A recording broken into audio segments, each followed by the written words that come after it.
Welcome to Deep Thought. How prayers are answered, right? How prayers are answered. You know, one of the things I learned, grew up in a very spiritual family. You know, because especially with my grandmother, she was, her father, my great grandfather, was an African Methodist Episcopal minister.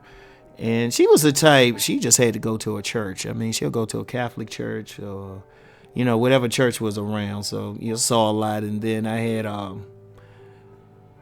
one of her cousins was, one of those women who used to be wild back in the day, but, got into the church. And she was she went to an apostolic church. I don't even think I pronounced that right, but y'all know what I'm talking about, right?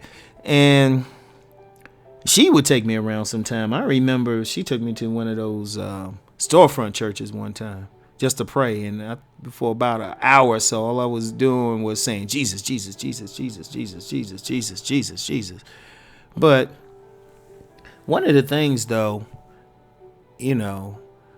especially, be attending Bible study and everything, but you're just learning a lot of practical stuff about prayer and faith and stuff. And it applies to whatever your path is. As y'all know, I don't promote a path, and I respect all paths, right? But prayer is prayer. I mean, you're reaching out for something. You asking God, Allah, Thanos, Big Rom for something, right? Great Pumpkin for something, right? So I wanted to talk about how prayers are answered, because some people, one thing I've seen, a lot of people don't see how they're answered because it's not always in the way that you expect. Like a lot of people pray to win the lottery, or they prayed for $1 million, right? And I'm I got an example for that. But here's an example I was thinking about, right? Say a woman, right? She prayed. Okay, let me set it up, right? Let me set it up. The woman, she's kind of a plain Jane, right? She's kind of a plain Jane. Doesn't really have a shape to her. Could stand to lose about 50, 60 pounds, right? Kind of frumpy in her presentation. She doesn't dress in a stylish way, fix her hair up or really fix up or anything, right? She prays to God for a man. She said, God, send me a man. Right? Now, she's looking for a man to actually find her. Now, this is a woman who also doesn't go out a lot. She's a homebody, stays in her apartment most of the time when she ain't working. Right? But, working or going to church. And, when she's in the church, most of the guys are taken. Or they being players, but we're not going to do that video today. Anyway, right? So she prays.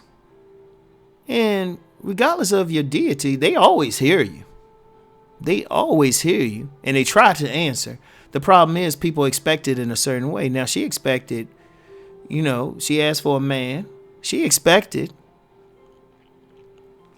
God to, send her some, strapping dude. And don't laugh about it. I've actually met a couple older women who actually expected some man just to show up at their front door. One even like, one expected it. One had agoraphobia. Don't ask how I know her. But one had agoraphobia and expected maybe some plumber or something to come to the house. It was, I'll say the parent of a friend. Anyway, right. So she says the prayer. The woman, she makes the prayer, right? So the woman, she says the prayer and everything. God, of course, hears her. And, but God also realized there's some stuff she has to do to get a man. Right? So one of the things that come in the mail for this woman is a pass, a 3-day pass to a local gym. Right? She doesn't think anything of it. She throws it in the trash. Right? She's driving one day, has to take a detour, and she sees a new clothing store is open with, some, styles, good styles for women to wear and everything. She doesn't stop in.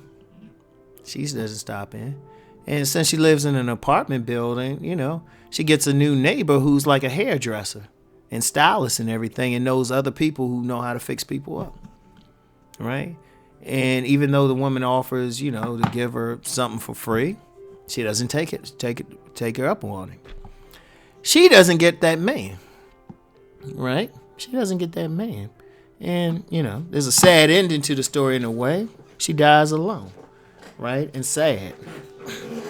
She gets to heaven. She says, God, I prayed for a man. How come you didn't answer the prayer? And he's like, because God, shows up to us in whatever image that we're comfortable with. So God shows up, as an elderly grandfather and says, child, I sent you a gym membership so you can get in shape. Because you got people like that Rom Wills guy who likes big booties. I directed it so you could see this clothing store so you could change your wardrobe. I arranged it so a hairdresser moved next door to you who could have fixed you up. So you get what I'm saying, right? You get what I'm saying. The prayers get answered, but not in the way people think. What happens is doors open up. Doors open up. Because you can't say you just want something and it's just going to pop in. Let me give another story. Money. Say there's a man. He wants to make $1 million. And he's praying too. He's like, God, I want $1 million. He might play the lottery or something. He might play the lottery. He still don't win anything. But in the meantime, while he playing the lottery, he keeps getting all these opportunities for jobs and everything. Which, if he had taken one of them, would eventually make $1 million. Because it would have led to other things and businesses. It would have eventually led to him starting a business in a particular field. So he would have made that $1 million. See, the thing is, stuff don't happen instantly. There's no magic in it. What prayer does is open the door, and they're answered by opening that door for you, but you still have to walk through it. Understand that. Understand that, and you have to be paying attention for the answer. And I've done that a lot of times in life. I prayed for something. I prayed. That was, and stuff has come through for me. But that's because when something happened, I took the step. Prayed for jobs. But I didn't just sit there and say, well, I'm just going to look in the newspaper. And this actually happened one time. I had to get work. I had to get work. And this was after I had published my books and everything. And I had talked about that before when it was kind of a downturn with the book sales because many bookstores I had my books in went out. So I had to get money. Right? Now, Rom's a religious person. I don't discuss my path, but I pray. And you know what? I didn't just sit there and say, oh, a job's going to fall in my lap. I said the prayer, and then I ain't even sit and look through any newspapers. I got out, went to a mall, saw a help wanted sign, applied, got it. Went to a local gym. They didn't even have a sign up. I just walked in and said, hey, you know what? I have some experience working in the gym. Do y'all have any job openings? That's how prayers are answered. However you choose to label your deity, however you choose to do that, will simply open the door for you. There's no such thing as magic. Seriously. And when I say magic in terms of something just pops in, right? Something just pops in. Yeah, I know some people, they might win a lump sum gambling or playing the lottery or something. But even then, there's probably some work that had to be done. Somebody had to do something. You still had to buy the lottery ticket. You still had to go out and do something. So the prayers are answered because the door, it opens up. And sometimes it might not seem obvious, but you'll get opportunities, money, mates, whatever, right? Like the mating thing. A lot of times the people might try to say, God, what's wrong with me? And then God will send about 5 people who will tell you what's wrong with you. That's how it works. So you just got to pay attention to everything. So anyway, right?